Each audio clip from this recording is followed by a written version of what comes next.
Good morning, everyone. Good afternoon.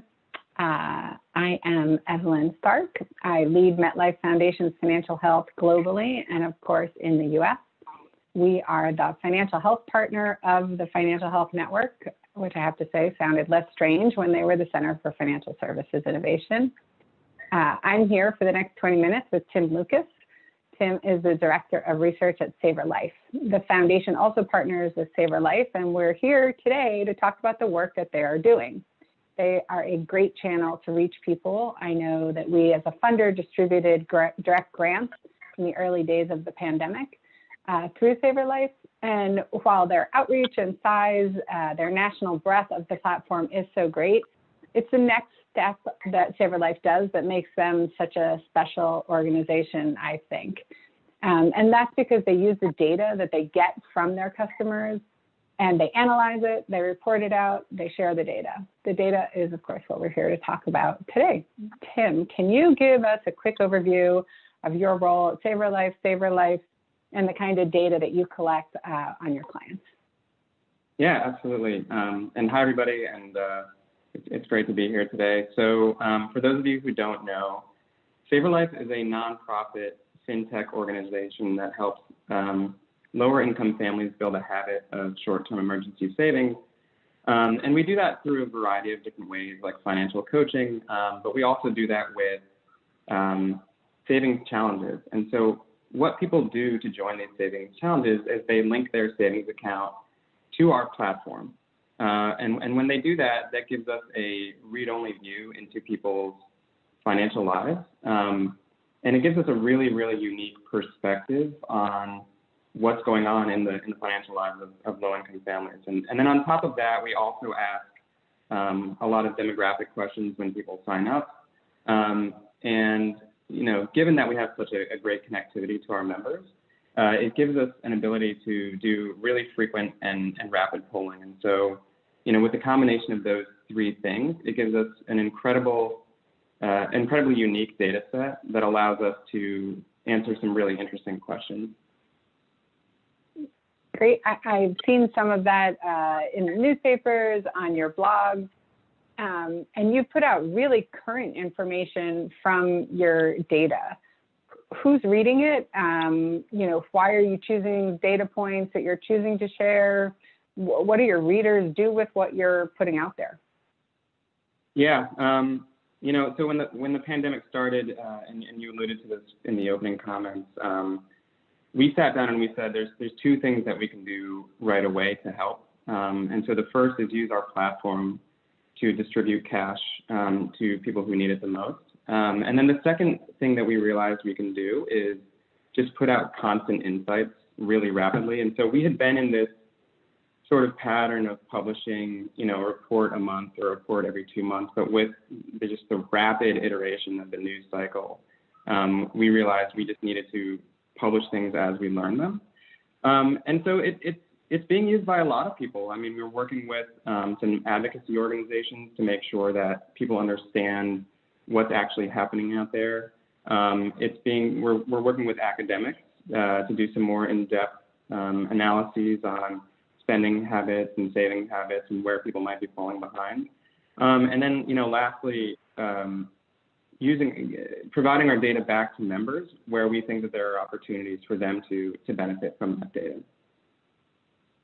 So that third point is actually kind of rare. Most researchers collect the data, write the paper, and never really tell their members, or whoever answers the surveys and polls, what it actually said. So why do you do that? And, you know, how do your members react to it? And, you know, what else has it helped you do vis-a-vis your membership? Yeah. You know, so I think, you know, the first part of why we do that is it's their data at the end of the day. And so we want to so it's really important to us that we share it back to them. And people come to SaverLife to sign up for a savings platform.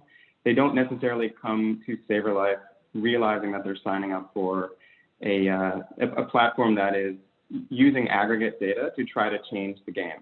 And so we're really trying to make sure that they are involved with that and part of the feedback loop. So that's kind of the big rationale for it. And a pretty good example of a way we've done this year is when we sent out, we did some polling on how quickly people were receiving their stimulus payments. And we were really surprised to find that a good percentage of our members said that they didn't qualify for stimulus payments, which really surprised us. And so we did a follow-up poll and we asked them, why do you think you don't qualify? And what we realized is that there was a ton of misinformation there. A lot of people thought they didn't qualify for reasons that just weren't true. And so we took that information and we shouted it from the rooftops to make sure that policy people understood that and to make sure that advocacy organizations understood that and could do something about it. But, there was also this idea that for members to receive those stimulus payments, they actually had to go to the IRS website and press a button to make sure that they would get it. So we shared the data back to them and said, look, you might be misinformed on this. Here are steps that you need to take today to get your stimulus payment. And the response to that was incredible. I think it engenders a lot of trust with our members. And it was one of our most read posts of the summer. So you posted that, and if you really got a good response, that means your members are actually engaging with your platform. And why do they come to your platform? More than just to look at a balance, and or did you also send specific emails to clients or members that you saw hadn't seen the stimulus payment? Yeah, we didn't. We did send an email out to our member base broadly. We do have a member newsletter that we send every couple of weeks. So this was included in that. We can't necessarily see every single account that somebody has, so we don't know specifically who has gotten it and who hasn't gotten it. But we definitely try to inform very broadly to our member base and say, a good 20% of the people we polled might not be getting a stimulus payment, and they actually might be eligible for one. So that was kind of our approach there. Great. Can you give us some other insights on the data that you're seeing, how you're cutting it, how you're segmenting it, especially because you get a lot more demographic data than a lot of the banks, for example? Yeah. I think that really depends on the research question that we're answering at that moment. So, I'll give you a really good example of that is when the media was really discussing back to school and some of the challenges that might be that parents might be facing there, we had done a couple different polls on the degree to which people had the ability to work from home, or the degree to which people had school-age kids who would have to be remote schooled. And so we did some segmentation using the responses to those actual questions. And we then merged that with another question we'd asked of, do you think you're earning more or less now? And what we found is that people who have children who are being schooled at home and don't have jobs where they are able to work from home were 38% more likely to say that they're earning less money. And so we think that it's important that policy folks understand this dynamic is happening and understand that there's a group of people who are being squeezed on both ends, right? Where their incomes are lower, they're also now more responsible for providing food for their families because there's no school lunches, and so this is causing a problem, and that's the kind of segmentation we're doing to get to those types of answers. So, if you look at the news, they're saying you can see, people are making more money now than they were before because the unemployment checks are larger. Mm-hmm. Do you think you're cutting this data, got to the right policymakers where they were able to see, hey, that may be true for one subset, but let me tell you about this subset of customers? Yeah, I hope so.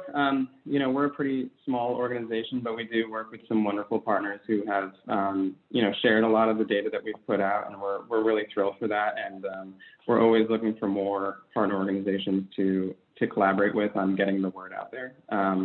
So I do really hope so. I also know that the SaverLife website, if people aren't already checking in there, they really should. Because one of the things that I think is so good about your website is it's not just Tim's data and your team's data. There's a lot of human stories that you put in there where you can kind of see what the data looks like, for an individual or for a family, which I think is really helpful, particularly for advocacy. And so I'm guessing that you work pretty closely with your communications team in order to make the data actually accessible and readable. Yeah, it's that's absolutely right. I mean, I think that data is data, and what we try to do is bring in stories with that data whenever we can. So, if we're sharing, we just published a report yesterday that talks about the impact of the cash grants that we put out. And, it's one thing for me to say that SNAP recipients who received the cash grant were far more likely to spend over $250 in a given month on groceries than those who didn't receive the cash grant. It's another thing entirely to hear it from somebody who is telling that exact story with their kids sitting right next to them. So we do try to bring the data and the individual stories together to share those insights. Great. Speaking of those savings, as you are SaverLife, you have been watching your members protect and sometimes even grow savings throughout this pandemic. And you've seen some other strategies that folks are taking. But I think in the last graph I saw the data is coming downward. So, what do you think the data is, or what is the data telling us right now? Yeah, I think, and an earlier panel touched on this as well. We are seeing a lot larger withdrawals from savings accounts. So we're starting to see an uptick in people taking out pretty significant amounts out of their savings accounts. We're also hearing from our members that, while more people are going back to work, it's still well below where it was pre-pandemic. And for those who have continued to work through the pandemic, they're working far fewer hours. So that's definitely an issue. At the same time, we're seeing credit card balances really starting to tick up a bit. So these things are concerning, but at the same time, we're also really thrilled that month over month, 50 to 55% of our members are still increasing their savings balances. And that gives me a lot of hope, and it's just illustrative of the fact that SaverLife members are thinking ahead and know that there's a lot of uncertainty coming, and are doing everything they can to make sure that they're going to be prepared for whatever comes next. If I had a crystal ball, who knew we would be where we are right now? And I think, our members understand that as well. So, they're rightfully planning ahead. So we have a question, which is one that you and I had talked about, and I think people do want to know, when you disaggregate the data by race, what disparities are you seeing, and what can you do about it as SaverLife? Yeah, that's an interesting question. So, at this point, we haven't necessarily looked at pandemic impacts directly by ethnicity.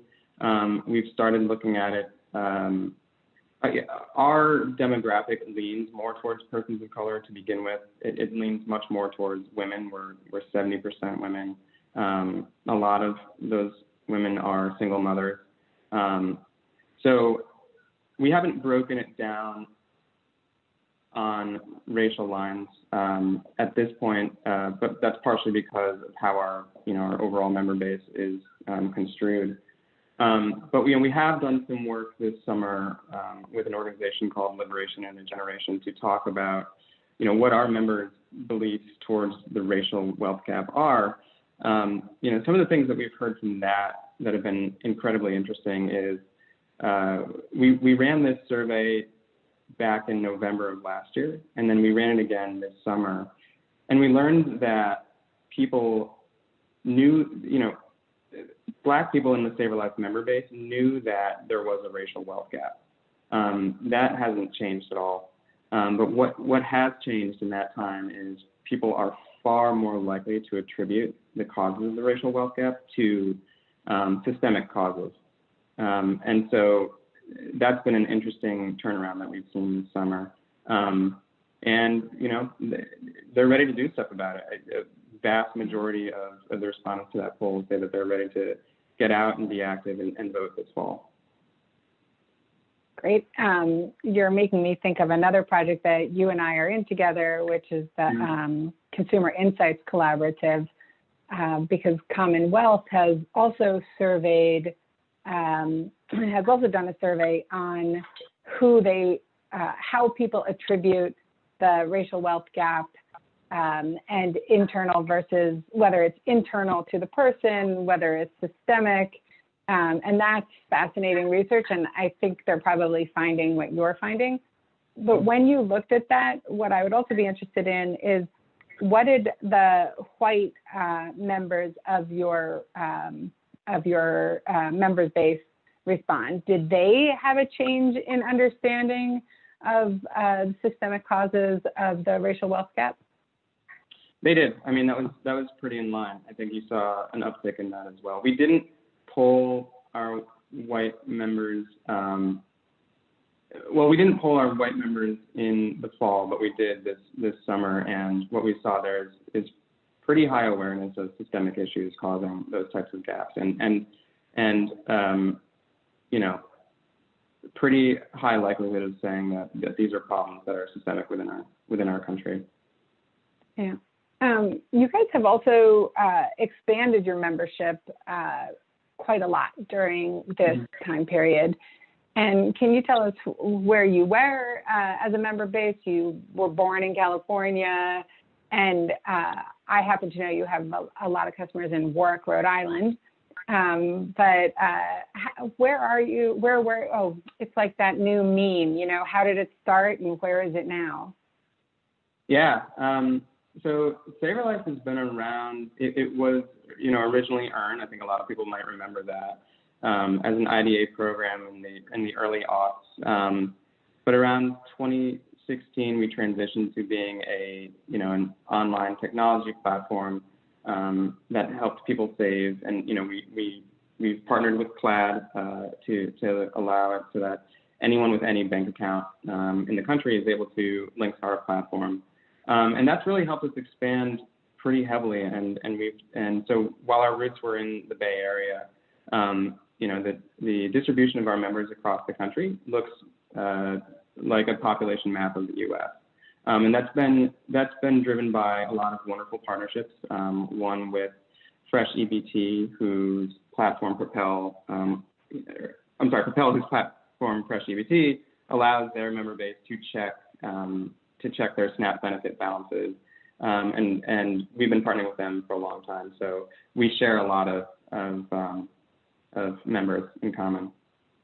So I think we've just actually hit the 400,000 member marker, I think 440,000 member mark. So tremendous growth in the past year, a lot since the beginning of the pandemic, surprisingly, which has I think shown that in this time of uncertainty, people are wanting to make sure that they are making sure that they have enough money for the uncertainty that's coming down the road.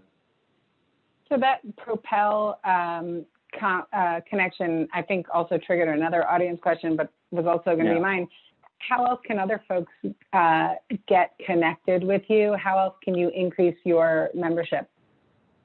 Yeah, we do that through a variety of partnerships with employers. So if there are employers listening, we have many partnerships there with credit unions who leverage our platform to help their member base save, and banks. We work with a lot of community-based organizations like various United Ways around the country who are partnering with us to allow SaverLife to provide a savings benefit for their members. We also partner with other fintech apps as well. So We have partnerships with a few FHN members organizations as well. Excellent. Final question, I guess, is there any surprise that you have seen in the data that has, kind of shocked you? Shocked, not necessarily, but here's a fun one for you. How much do you think that spending at Amazon, Target, and Walmart has gone up year over year? 27.4. That's a very specific response.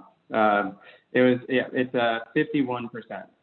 So yeah. So we're looking at those types of spending patterns and how people are changing. But that's a fun fact, not necessarily a shocker. Yeah. Hey, Tim Lucas, we are out of time. So thanks so much for doing this. Thanks to Financial Health Network, and thanks to people actually putting in audience questions. Always great. Thanks again to everyone.